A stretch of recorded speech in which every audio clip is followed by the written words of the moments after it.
Hey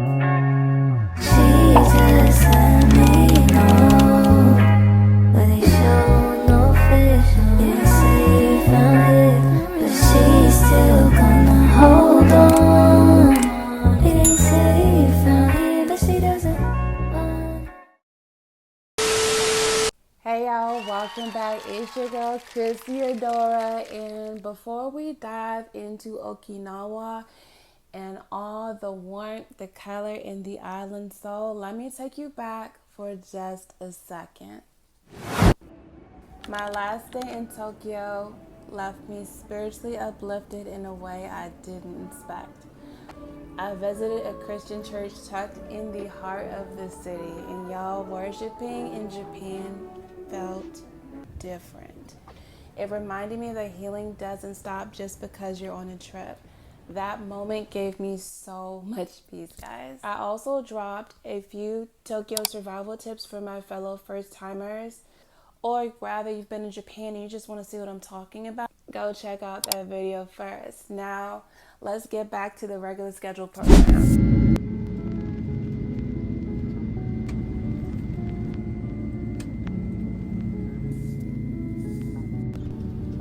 And now we landed in Okinawa, the tropical switch up, exactly what I needed. So y'all remember how my phone barely made it out of Tokyo after the Senjoji temple mishap? Yeah, it only got worse in Okinawa, guys. The moment I landed in Naha, my phone started glitching bad. And spoiler, it only got more chaotic from there.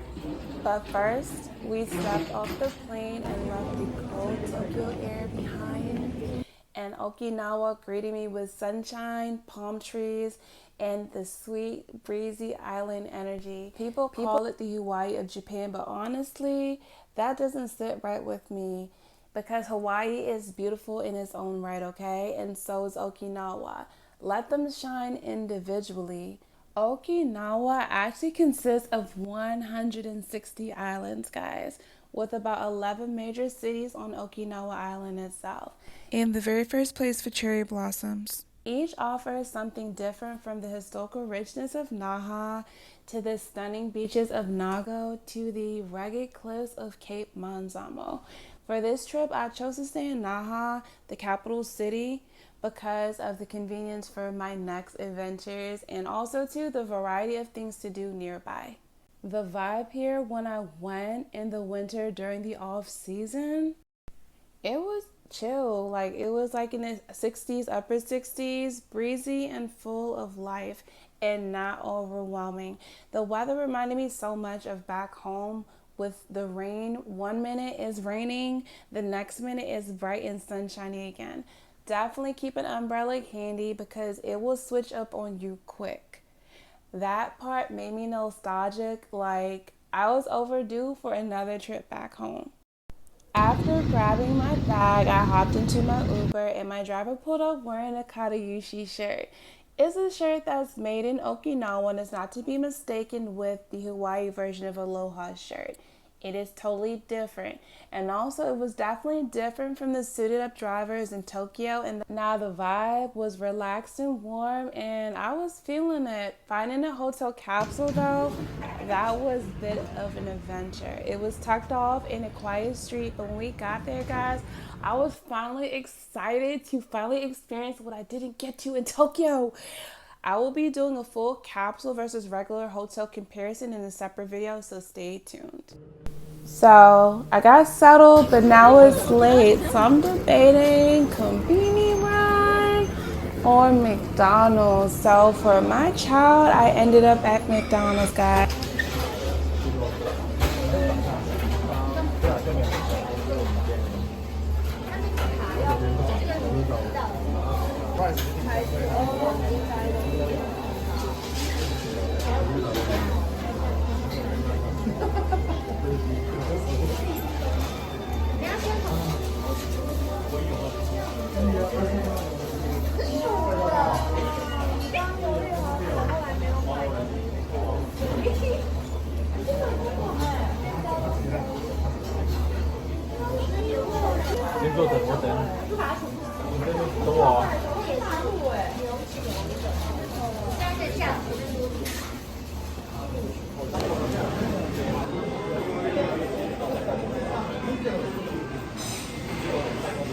to try the shrimp burger, chocolate pie, a salad, and Japan's version of fish fillet.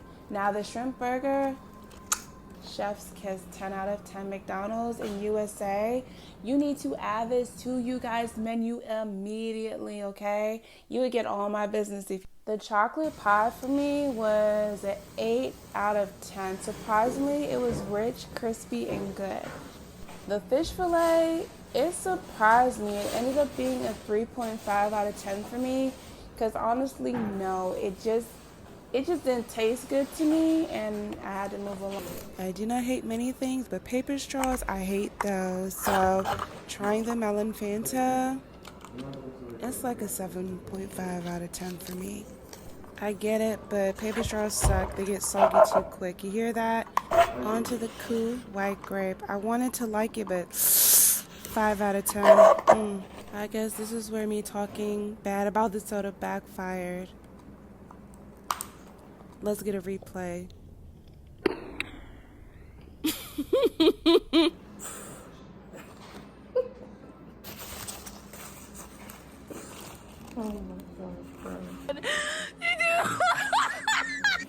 Along.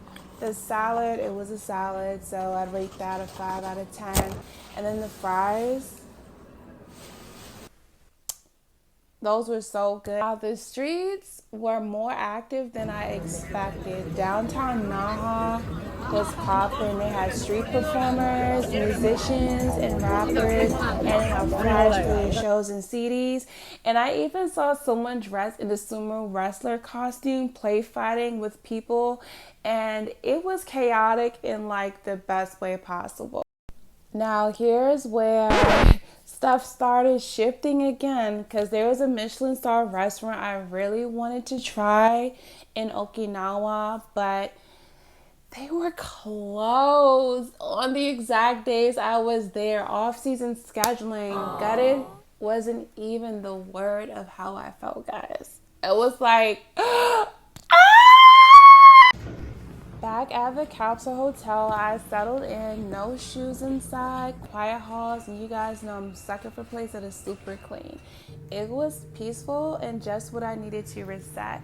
I got up early the next morning to get ready for something special I had been looking forward to, guys. I'm gonna be dressing up in a traditional Ryūsō.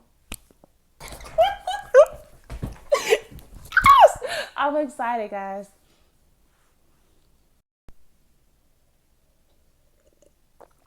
Okay, I'm calm now, but are you guys surprised? Did you see my reaction when I first landed in Japan, guys?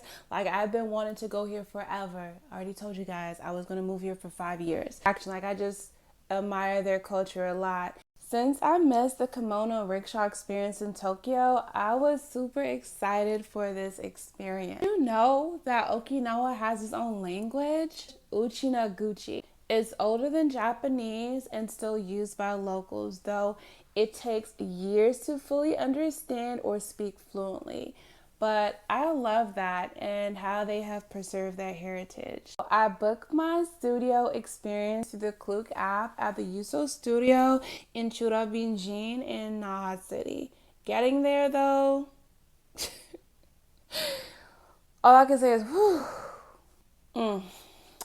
The Uber driver couldn't quite find the exact location, so I asked them to drop me off nearby. Close enough, but y'all, I ended up getting a mini workout trying to figure out where I was.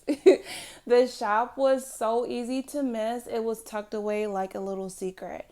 But fortunately, using my little bit of Japanese helped me so much here. A few locals I asked pointed me to the right direction and they did it with smiles.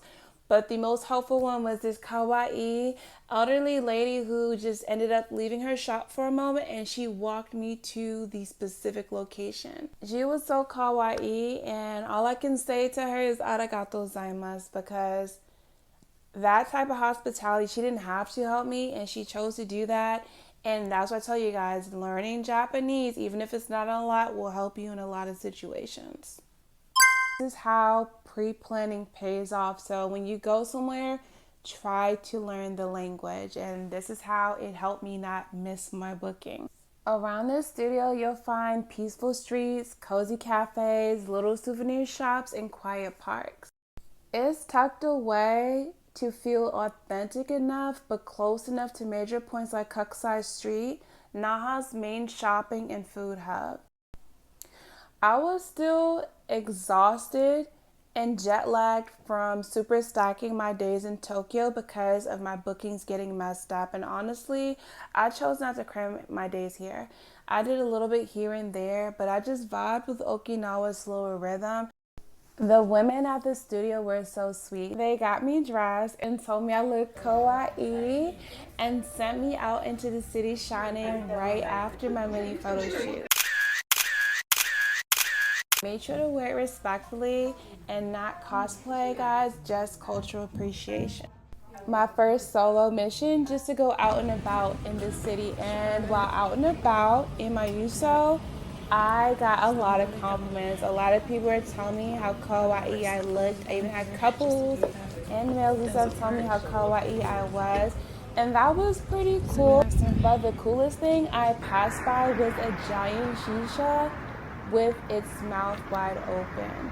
Fun fact, open mouth shishas ward off evil spirits, while closed mouth shishas keep good vibes in. I love that dual meaning. Protect your peace and hold on to your joy too. At this point, my phone started tripping again and not giving me the footage that I needed. The struggle to record was now real, but I made it work the best that I could. The question, because you know I am in my solo traveler phase, is Okinawa safe for a solo traveler, especially a female? So this is my opinion. I always tell you guys, do your own research, okay, when it comes for what works for you. My only concern when I went here is that they speak their own language. They speak Uchinaguchi, which is an older dialect that's older than Japanese. And a lot of elderly people speak it, and it's widely spoken by Okinawans here. So I was concerned because, like, what happens if I go into a place or someplace too far in Okinawa where they mostly speak Uchinaguchi and my little bit of Japanese doesn't work? What do I do? But everything worked out well. For me, traveling solo in Okinawa was a unique kind of freedom. I felt safe, but also too, like I always tell you guys, be aware of your surroundings. So I felt safe and was very aware, especially in more tucked away areas. The vibe was more communal here. People watch you, but not in an invasive way. It's more like curiosity wrapped in quiet respect.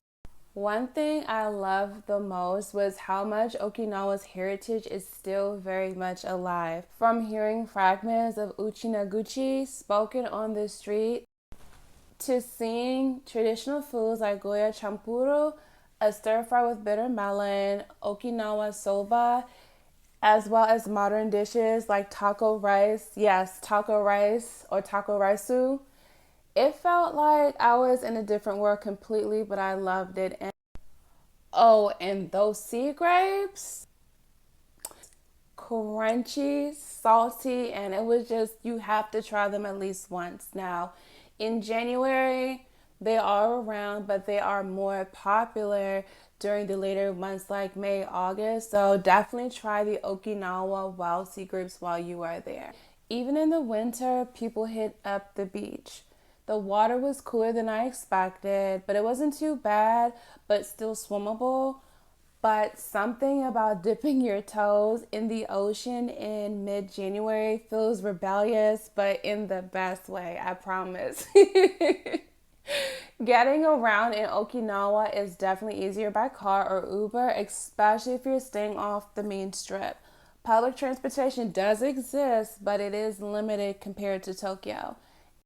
If you're coming here solo, plan for that and budget for rideshare or even a rental.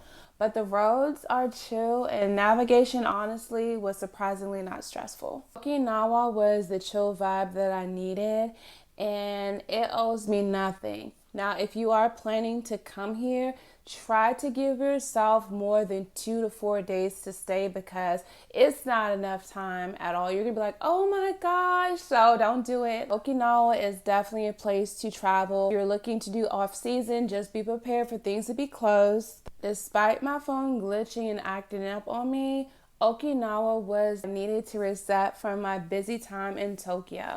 Next up, I'll be breaking down my capsule hotel in Okinawa versus my regular hotel experience in Tokyo. And then y'all, it's time. I'm boarding my first ever solo cruise in Japan.